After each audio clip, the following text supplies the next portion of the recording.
Thank you, Mr. Speaker. Thank you, member. Recognizing the member for Port Moody-Burquitlam. Thank you.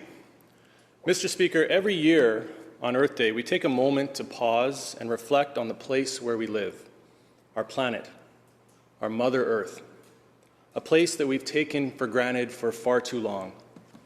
But things are changing. People, businesses, and governments around the world are taking action on climate change. Our government's own CleanBC plan is a leading example of this. But at the same time, we know we need to do more.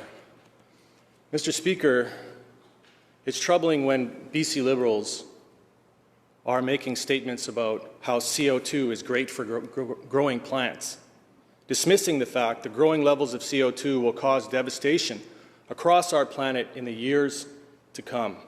When questioned if levels of CO2 are healthy, the BC Liberal MLA responded, "I don't know what's healthy, I'm not a scientist."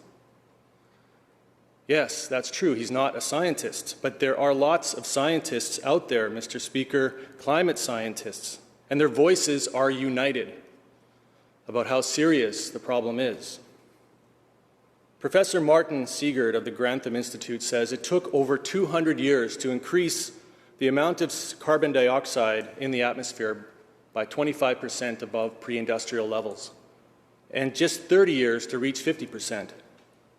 This dramatic change is like a human meteorite hitting Earth. He says if countries make plans now to put society on a path of sustained and dramatic cuts to emissions from today, we can avoid ever-rising emissions and the dangerously accelerating impacts of climate change. Many countries are listening to the scientists and taking action.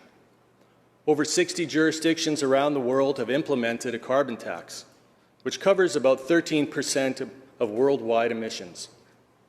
We need to do more.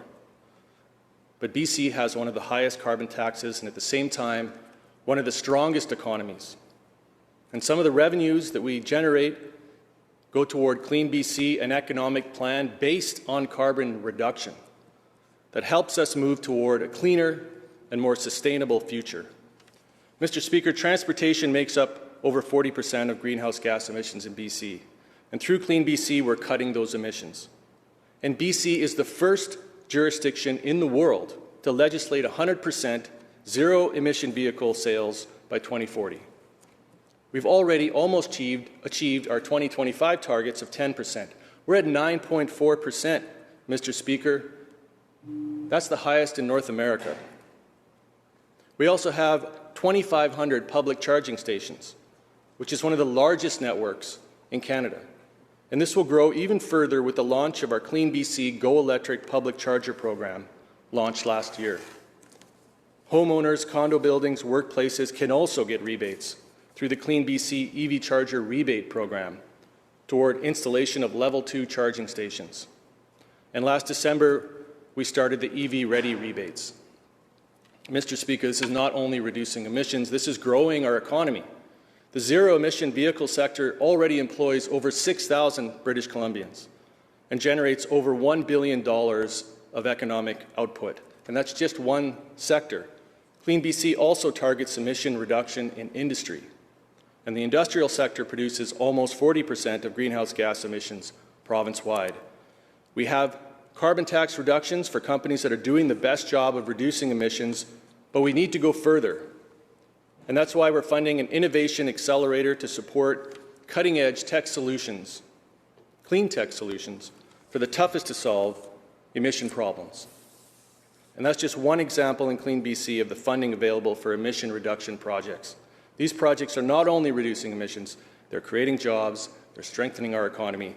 Mr. Speaker, our province is already recognized as a leader in clean tech and clean energy innovation. While some people are arguing about whether climate change is man-made, we are taking action to reduce emissions. We are making opportunities for British Columbians. We are leading the world in growing a sustainable economy of the future. Thank you, Mr. Speaker.